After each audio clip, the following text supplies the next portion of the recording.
The Straight King lineup of jerk baits is a great lineup, and we've got baits designed for just about every depth zone. You know, from the shallow 200 series and the 100 series as a finesse jerk bait and for shallower water, all the way up to the standard 300, which runs, 5 or 6 feet, and then the 300 deep, which will get down to about 12 foot. But, jerk bait is just a great tool to trigger fish in a lot of different situations.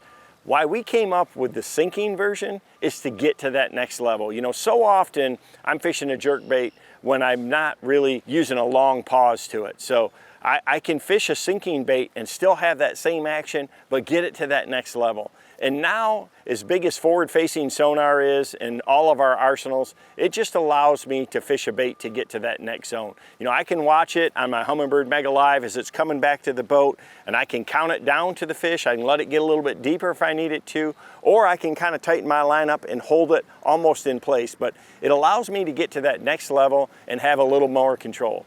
The new 300 deep sinking jerkbait is designed to sink about 1/2 foot a second. So it's one of those baits that you can make a really long cast with it because of the extra weight, and then count it down to a certain zone. And because it's down to that particular zone, it really doesn't sink that fast. You got the drag of your line, you can kind of watch it, you can kind of put a little tension on your line, and it really will hold in place. So what it's really designed to do is to allow you to fish all levels of the water column and keep a bait in there and be right there in that efficiency zone where the fish are actually at. So, to be able to see it on Mega Live, that is definitely a big advantage. But even without it, it just allows you to fish a bait in a zone where you've never been able to use a jerk bait before.